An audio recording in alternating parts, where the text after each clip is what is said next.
There's something quietly unsettling about the phrase urgent response needed. It arrives without ceremony, printed in heavy black letters across envelopes that land on doormats in silent suburban streets, small villages, tower blocks, retirement flats, and increasingly those envelopes are arriving at the homes of pensioners, older people waking up early, making tea in familiar kitchens, feeding birds outside the window, trying to stretch modest incomes through another expensive month. Then suddenly, an official letter appears demanding action, clarification, verification, not tomorrow, not eventually, urgently. And I think what's interesting is how emotionally loaded these letters have become, because to younger generations, official paperwork can feel irritating but manageable.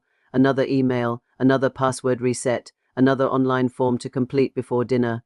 But many pensioners grew up in a culture where official correspondence carried enormous authority. A government envelope was serious. It meant taxes, courts, pensions, mistakes, consequences. That emotional reflex never really disappears. So when headlines begin warning pensioners about urgent response needed letters, the story becomes much larger than administration.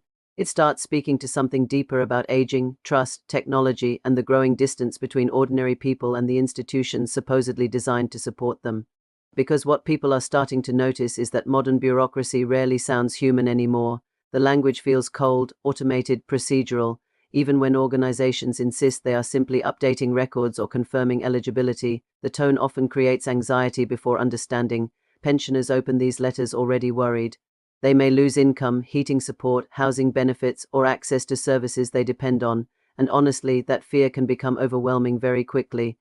You can almost picture the scenes playing out quietly across the country. Someone sitting alone at a kitchen table reading the same paragraph repeatedly because the wording feels confusing. A widower phoning his daughter asking whether he has done something wrong.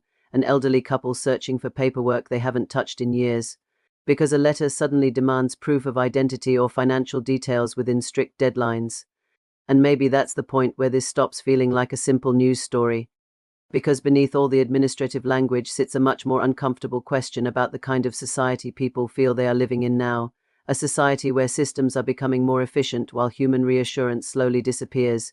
Everything moves faster, decisions become automated, customer service becomes digital, letters become warnings instead of conversations. For policymakers, these systems often make perfect sense. Governments manage enormous populations, aging demographics, strained public finances, rising pension costs, fraud investigations, benefit reviews.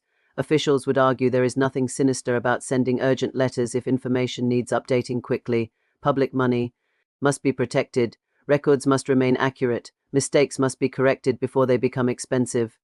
And to a certain extent, they are right. There are real pressures facing welfare and pension systems across much of the developed world.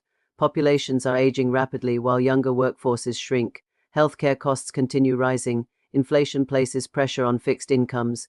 Governments search constantly for savings and efficiencies because politically, economically, and demographically the numbers no longer look as comfortable as they once did. But the emotional experience of these policies matters too, maybe more than institutions realize, because ordinary people rarely experience government through speeches in parliament or carefully written policy papers. They experience it through forms, phone calls, waiting times, websites, and letters arriving unexpectedly through the door. That is where trust either survives or begins breaking down. And there's this growing feeling that many pensioners no longer feel protected by the systems they spent decades paying into. Instead, some feel monitored by them, questioned by them, processed by them. It's strange, because older generations were often raised to believe the state would provide stability after a lifetime of contribution. Work hard, follow the rules, pay your taxes, and eventually retirement would offer at least a modest sense of security, not luxury, just stability, predictability, a feeling that life might become slightly gentler after years of responsibility. Now that promise feels less certain. The conversation seems to be shifting toward whether modern institutions still understand the emotional realities of aging at all, because aging is already disorientating enough without adding administrative fear on top of it. Physical health changes, friends disappear, confidence shrinks, technology evolves rapidly, the world becomes harder to navigate year by year. Then suddenly, an official letter arrives implying immediate action is required or something important could be lost. That pressure lands differently when you are 75 than when you are 35. And honestly, many younger people are beginning to notice this through their own parents and grandparents.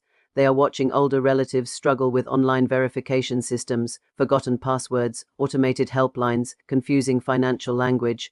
They are seeing capable, intelligent people slowly lose confidence simply because systems no longer feel designed for them. What's fascinating is that this issue cuts across politics in unexpected ways. Some people see these letters as evidence of governments becoming increasingly intrusive and suspicious toward citizens.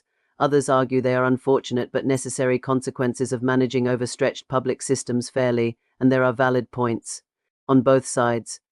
Because fraud does exist, administrative errors happen, pension overpayments occur, records genuinely require updating. Governments cannot simply ignore inaccuracies involving billions of pounds that would create different public outrage altogether. But there is also a growing concern that institutions communicate almost exclusively through pressure now because pressure guarantees faster responses, urgent, immediate, final reminder, action required. The language itself becomes part of the problem. And I keep coming back to how emotionally exhausting modern administration can feel for older people specifically, not only because of the complexity, but because many pensioners come from generations uncomfortable asking for help. Pride matters deeply to them, independence matters deeply to them. So instead of admitting confusion, some simply panic privately, others ignore letters entirely because the stress becomes too much. Then situations escalate. And maybe this is why stories like these resonate so strongly with the public. They tap into a broader anxiety people already feel about modern life becoming colder and more transactional. Everywhere you look, human interaction seems replaced by systems, banking apps instead of local branches, self-checkouts instead of conversations, online portals instead of reception desks, automated assessments instead of nuanced understanding. Efficiency always sounds positive in political speeches, but efficiency experienced emotionally can sometimes feel like abandonment, especially for older generations who remember institutions functioning differently. There was a time when people could walk into local offices and speak directly to someone who knew the area, recognized faces, understood circumstances.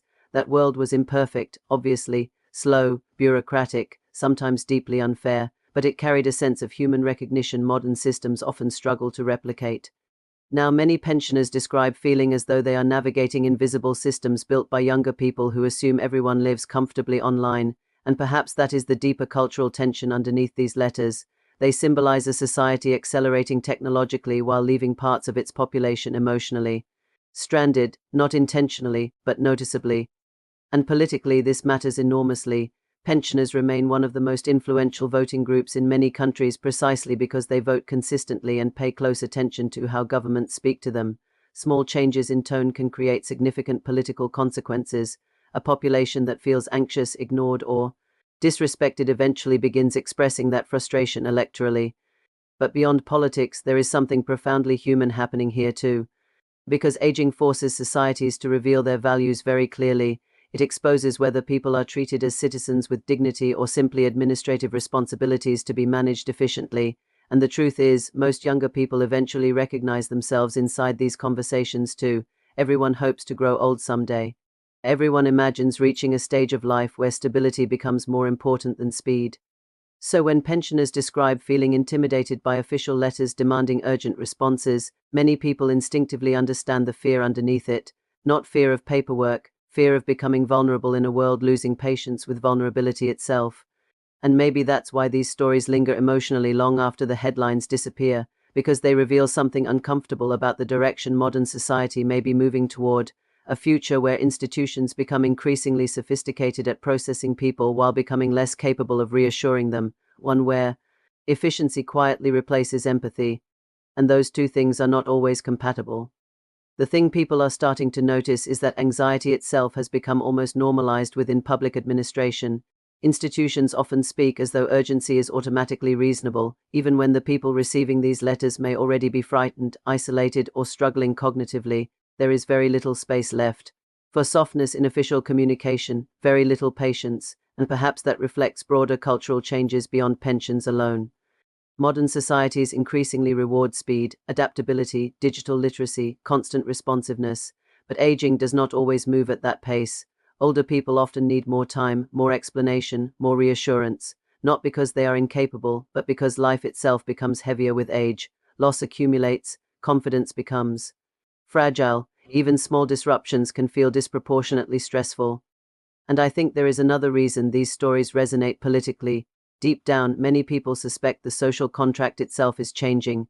Previous generations believed retirement represented a form of earned security after decades of contribution. Now retirement can feel uncertain, conditional, endlessly reviewed. Pensioners are being reminded that support may continue only if every form is completed correctly, every deadline met, every instruction followed immediately. That changes the emotional meaning of retirement entirely. Instead of peace, there is vigilance. Instead of certainty, there is administration. And maybe future historians will look back on moments like this as small warning signs of something larger, not societal collapse, nothing so dramatic, but a gradual emotional cooling between institutions and the people expected to trust them, a slow erosion of reassurance in everyday life, and once reassurance disappears, even ordinary letters can begin to feel frightening. That may ultimately be the tragedy underneath this, not merely confusion over forms or deadlines, but the sense many older people no longer feel carried by the societies they built, they feel tested by them instead, and that shift is impossible to ignore.